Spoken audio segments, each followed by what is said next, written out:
San Pedro Sula, Honduras. Honduran migrants began walking toward the Guatemalan border before dawn Friday, driven by deepening poverty in the hope of a warmer reception if they can reach the United States border. They quickly dispersed along the heavily trafficked highway to the border town of Agua Caliente, but estimates of their number ranged from 2,000 to more than twice that. Around 4 a.m., young men and entire families carrying sleeping children set out. Some quickly caught rides while others walked along the highway escorted by police. Mainor Garcia, a 19-year-old laborer from San Pedro Sula, carried a purple knapsack as he walked along the highway early Friday. He said he was scared about the journey, but willing to run the risk. Quote, "Hurricanes Eta and Iota destroyed all of our homes," he said as he hustled on his way.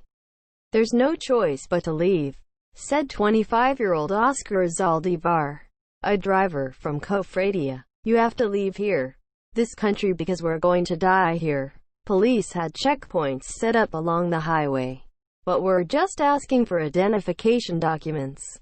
Some police with riot gear waited on buses at points along the highway, but they had made no move to stop the migrants. The Guatemalan government's Immigration Institute said Friday afternoon that in the course of the day small groups of Honduran migrants had entered the country and about 600 people were voluntarily returned to Honduras. In recent caravans, Guatemalan authorities have stopped small groups of migrants at roadblocks and returned them to Honduras. The combination of COVID-19, social exclusion, violence and climate-related disasters that occur at the same time with a magnitude seldom seen before in Central America raises new humanitarian challenges, the International Committee for the Red Cross said in a statement Friday.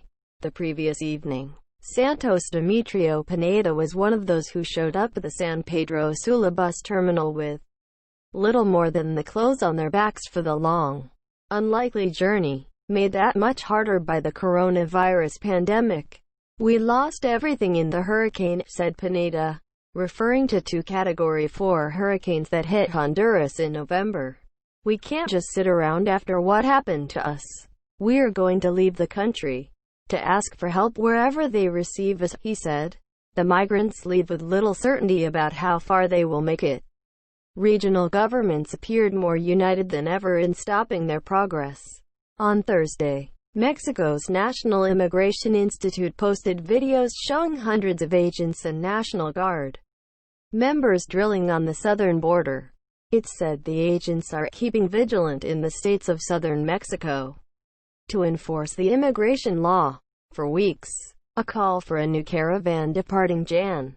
15 has circulated on social networks, but previous caravans have been turned back. Guatemalan President Alejandro Giammattei on Wednesday night decreed a state of prevention along the country's border with Honduras.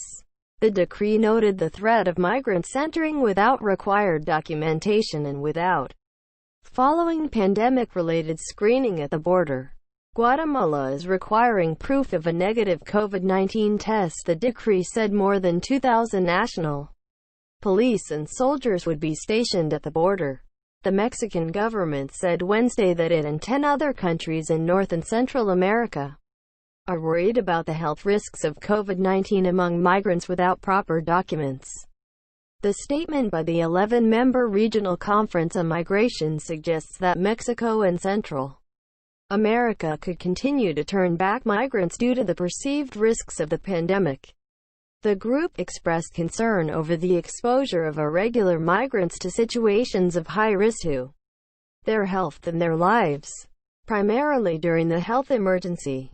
On Thursday, Mexican officials said they discussed migration with U.S. President-elect Joe Biden's pick for National Security Advisor, Jake Sullivan, and raised the possibility of implementing a cooperation program for the development of northern, Central America and southern Mexico, in response to the economic crisis caused by the pandemic and the recent hurricanes in the region. When hundreds of Hondurans tried to form a caravan last month, Authorities stopped them before they even reached the Guatemala border. Other attempted caravans last year were broken up by Guatemalan authorities before they reached Mexico.